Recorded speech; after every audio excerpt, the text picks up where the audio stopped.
It's a cliche to call this a windswept mountaintop, but it is. And for the 42 families living here for the past 2 decades, they're certainly feeling left out in the cold. We're feeling like there's a very big injustice here done to us. Do you feel uncertain about the future now? We feel very much uncertain, even more than we felt before. Elad Ziv built his home with his own hands and is bitter about their predicament. He lashes out at the anti-Zionist organizations like Yesh Din, the courts, and left-wing media for portraying them in a negative light as they face eviction. The government has to prove to the people, to the voters, to us, that it's going to do its share of the agreement that we've reached. The Supreme Court is above any law in Israel, and it can ruin the whole thing. Elad, like other residents here, looks out and sees the neighboring Arab villages, but he says he has no desire to form relations with them. The Palestinians, the Arabs, they didn't even know about that this existed. There was nothing here.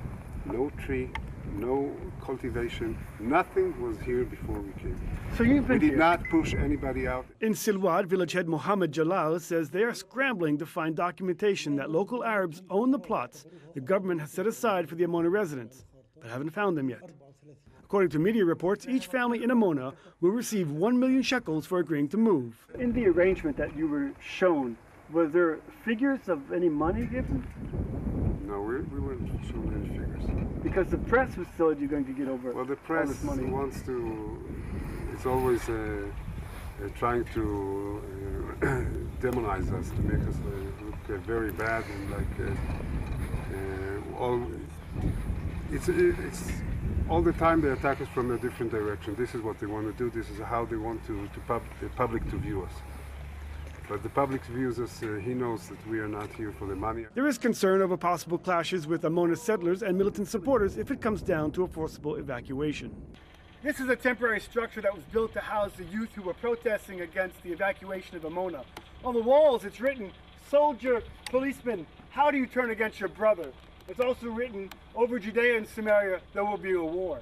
Now the structure is empty, and if the deal falls through, it could be filled again with protesters against the evacuation of Amona. So we told the government, if you're going to implement this agreement, we agreed to this agreement. Mm-hmm. But if there are going to be changes, or you're not going to implement, then we're going to be against it. It's not over yet. Nothing is over.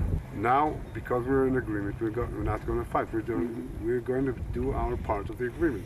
But if the government withdraws from this agreement, we will have to fight. As far as the residents here are concerned, the country is behind them. Do you think that the country's behind you? Yeah, I'm sure the country. How do you know that? Because the country has put the right-wing government to implement a right-wing agenda. This whole place is going to be demolished for nothing, for these 2.5 dunams that were never proved, no one proved ownership of them.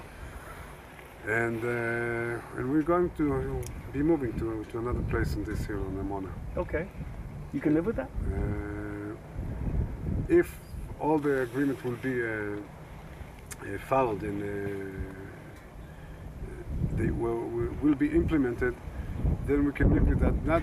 It's the same injustice. It's unfair, it's unjust.